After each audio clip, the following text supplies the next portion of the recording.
Welcome back to Nick Lenz's Comic Corner Classics, less known classic. This is episode number 1671 and Doubleshot number 1565. Now, I basically am discussing one trade and some issues of Thor by Matt Fraction. First up, we have a DC trade. We have The Last Days of the Justice Society of America, which collects the special, basically, that this trade is named after, plus these select issues from the series from the 80s, Secret Origins. We have issues 7, 9, 11, 13, 15, 16, 18, 20, 24, 25, and 31. Now, everything in this whole book is written by Dan Thomas. Roy Thomas, excuse me. Dan Thomas, I believe, is Roy Thomas' second wife, and she could write some of the stuff with him. But Roy Thomas writes everything in here. Now, in the case of the last days of JSA, it's one of the JSA's last missions before they apparently disappeared, before they came back not long after that. It's just it's a very quick special. It's really good. I think at the time this was supposed to be the last JSA story until they brought him back years later. Now, as for the Secret Origin issues, mostly both of these ones, it's basically, and he did the same thing for Superman and Batman too, where they took the original stories and they simply expanded them, basically added a lot more material for them, because the original stories are really short. From Secret Origins number 7, you have the Secret Origin of the Golden Age Sandman. For number 9, Secret Origin of Star Spangled Kid and Stripesy. Now, I've read the Sandman's first appearance. I have not read the first appearance of Star Spangled Kid. The Secret Origin of the Flash, also from issue 9. Yeah, it's the only one, from what I can tell, of all the issues in here, that they actually put in both stories. It's the only one. I'll review the artist in a few minutes. After basically with the other ones. For issue 11, the Secret Origin of the Golden Age Hawkman. It's basically what this one is. It's just an expanded story of the first appearance of Hawkman from Flash Comics number 1. It's also very similar to that with Secret Origins number 9, which is the first appearance, which basically is a expanded version of Flash Comics, also Flash Comics number 1. The Secret Origin of Johnny Thunder. Now, there's a couple different Johnny Thunders. There is the one associated with the JSA, and there's the Western Hero. This is the one associated with the JSA. And I believe his first appearance, I think it was in Sensation Comics. No, it was in Flash Comics. Yes. Secret Origin of the Spectre. This is from issue number 15. Johnny Thunder was from issue 13. Issue 16 was the Secret Origin of Our Man. And a Secret Origin of the Golden Age, the Tale of the Green Lantern. Yet this one is not an expanded version of basically the Alan Scott story. There was a Green Lantern story in here, but that had nothing to do with it. It's just basically just a Green Lantern story from that time period. For issue 20, we have the Secret Origin of Dr. Midnight.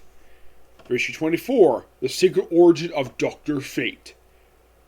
For issue 25, The Secret Origin of the Golden Age Atom, the Alpret Atom. And of course, 31 is The Secret Origin of the JSA themselves. Yeah, basically giving sort of it's not exactly an expanded version of the first appearance, which was from All-Star Comics number 3. That may have been the first appearance, but that was not when they first came together. That was, if you read the original stories, and Linkara pointed this out, though, when he did his review of All-Star Comics number 3, all it is guys sitting on a table telling stories. That's all it is.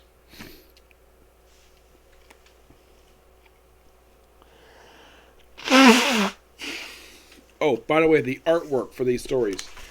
For the special, Last Day JSA special, that is done by David Ross. Michael Barr does the Secret Origins number 7. Number 9 of Secret Origins done by Tom Grimberg. George DaCosta does issue 9. Luke McDonald, who's noteworthy for being the artist for the Suicide Squad by John Ostrander. He does issue 9. Issue 11, Luke McDonald, that was issue 11. Issue 9 was George DaCosta. 13, Mike Clark. 15, Michael T. Gilbert. 16, which Dan Thomas basically co-wrote the story. Michael Barr is back basically being the artist this one. 18, George Freeman. 20, Mike Clark again. Michael Barr again for issue number 24. 25, Mike Clark again. And 31, also Michael Barr. Like, if you're basically interested in the JSA, this is one book I definitely recommend checking out because it is really, really good. I love this book. Roy Thomas does an absolutely fantastic job with this book. It's shocking, though, they didn't include in here his story he did for the Batman one he did for the Golden Age Batman. Because the Golden Age Batman was a member of the JSA. As a matter of fact, he was a founding member of the JSA. He may have been active with the group a lot of the time, but he was a founding member. Along with Superman and Dick Grayson Robin. Though DC doesn't bring up that much at all. Oh no, they don't. Because when they put out that Batman and Superman founding a team, they bring up the Justice League, not the JSA. I give this book a 10 out of 10. It's just really damn good. Alright, next up, I'm discussing some issues of Thor. Yes, I'm discussing issues 12.1 and 13 to 17. Now, 12.1 just mainly deals with the aftermath of the Thankurus story arc. And in case you haven't heard my explanation of these point ones, this was an experiment done by Marvel where every single series got a point one. And the first series that got this was Iron Man. That was the first one that got it. I'm not really sure what was the reason for this at all. Because after like a year, like all the series got them. The only series that got more than one of these was Amazing Spider-Man. And I'm like, really? That's the only one that did? Yeah, and believe it or not, two of them basically serve as backdoor pilots to basically ongoing series. I think like the first one served as backdoor pilot to, I believe it was the awesomeness that was the Venom series. There was also one that basically, there was a couple of them focused on Michael Morbius. But it's kind of weird, though, like that, where every single series, except for Amazing Spider-Man, gets only just one. Everybody else, like, Amazing Spider-Man got 3 of these damn things. 3. Probably because, in the case of the Amazing Spider-Man .1, my guess is the reason why they did more than one for that one. Probably because, basically, that was one that sold the most. And my guess is that nobody cared for the .1s. And one person to point out, though, with the .1s was that these things usually have the worst artwork. Like, usually they put the worst artists on these books. Well, that was the case definitely for... Actually, Candy X-Force was another one, basically, that actually had 2, because that one had... The second one, because the second one was serve as a backdoor pilot to the Age of Apocalypse ongoing series. The only ones I could think of that actually had really terrible artwork, where the artwork was simply just not that good, was the one he did for Wolverine by Jason Aaron. And I believe the other one was the first one did from Kenny X Force. But aside from that, the other ones I've seen have been really good. Take a look at this one. This is 12.1 from Mighty Thor. This is by Barry Kitson. And this artwork is really good. And Barry Kitson is a good artist. Yeah, mostly just deal with like some Vulture people. Just basically kind of like a relaxed... It's like kind of like a story in the past, mostly. Well, mostly put, basically, we just, like I said, we're just dealing with the aftermath of Thankurus, basically a story back in the book on his own. And just basically just a good standalone issue. But in the case of issues 13 to 17, which is referred to as the section of Donald Blake. Yes, it's the return of Donald Blake, who at this point had not been seen in several years.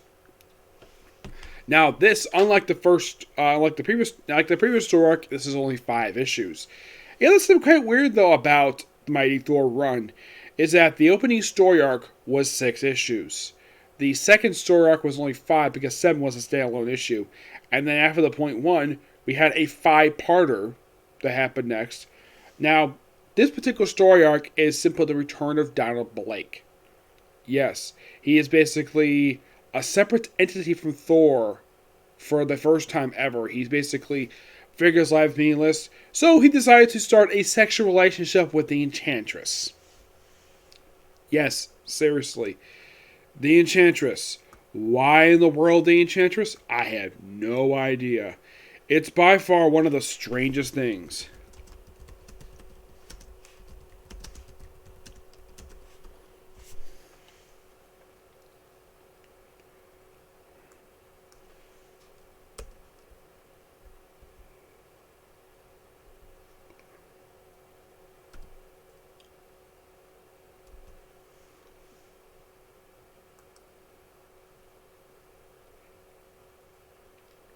Yeah, as far as I can tell, like I've never heard an explanation for this at all. No, not really.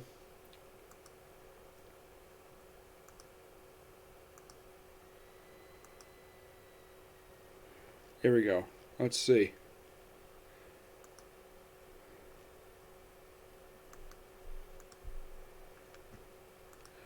Now, Donald Blake, prior to this very story, his last appearance prior to this very story was in. Let's see if I can find it here because he did return just recently. Yes, he did. Yeah, he was brought back in Thor, Thor Volume 3 after not being seen for a little while, like after Civil War 1. He was definitely there for some guest star appearances, but after the story arc, like, his next appearance was not until Mighty Thor 704, and then he finally returned for that story that was most recent story for this volume for Thor. Yep. Yeah, he did briefly come back in the previous story, but this is basically him separated from. And here he is simply put. Well, how should I put this? He's basically sleeping with the Enchantress just to grow this gross, disgusting thing. Which, by the way, after the story arc, the creature itself is never seen again. And this creature was created to be her lover. I am not kidding about that. Yes, I don't know why in the world that is, but that's basically the way it is. It's one of the most baffling things I've ever seen. The creature is known as the Keep. Yes, the Keep. Where it first appears in issue 15, issue 17, and then it appears in the last issue of Matt Fraction's run for Mighty Thor. And that's it for the damn thing. Yeah, this creature does not pop up ever again. And I'm thinking, okay, why didn't Marvel bring the character back? I have no idea. But of course, Thor's off dealing with much like Hawks, whatever, and eventually finds, oh, Donald Blake is back, and he's separated from me. And then he bows the Keep, and then of course Chancellor gets away, does come back at the end, everything burns. And then pretty much after that, she does occasionally appear afterwards. I mean, next appearance, right after this run wraps up, she pops up in Brian Wood's X-Men Volume 4, joining the Sisterhood of Mutants. She popped up in some issues of Loki Age of Asgard, the final issue of Thor God of Thunder, a couple issues Magneto for the Axis stuff. And then pretty much after Axis wrapped up, she of course did pop up for Loki Age of Asgard. And then she finally returned for the Jane Foster issues of Thor. Well, the second volume for the run. Before I got resumed its triple digit numbering. Popped up for a couple of issues of Totally Awesome Hulk, an issue of Illuminati, an issue of Avengers. Yes, Avengers.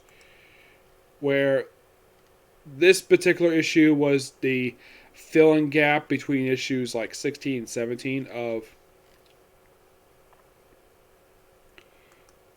It's with flashback stuff. There was generation stuff. She was part of War of the Realms.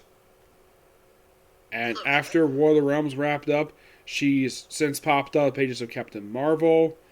And she also, her most recent appearance was actually in Strange Academy that presents the Death Doctor Strange. Yes, this was by far her most recent appearance to date. Or basically, she's here dealing with death of Doctor Strange. Yep. Yeah, and that's the most recent appearance to date with Enchantress. Yeah, it's like, geez, he basically, Marvel kept her active. At least gotta praise Marvel for that. They kept her active for like a decade. High praise for Marvel for keep her active. In the case of Donald Blake, however, like, for him, like, as soon as his story wrapped up, I mean, he does not make a pop appearance again until like a decade after this in the Dawn of Coldus run, where he becomes evil and starts killing off other gods. Yeah. But this technically, you can kind of think of this as the last official regular story arc of Matt Fraction's run before it gets everything burnt. We'll discuss that in another video. But what ranking do I give this story arc of the Mighty Thor? Issues 13 to 17 and the point 1, which is technically from the third trade from Matt Fraction's run for the collect Matt Fraction for Thor. Really good story arc. Definitely really good. I give this story arc and I give the story arc itself a 9.5 out of 10. The point 1 I'll give a 9 out of 10 per se. Yep. But yeah, that's it for particular review. Next one more comic corner, and that'll be probably it for the moment, okay? Next video. Bye.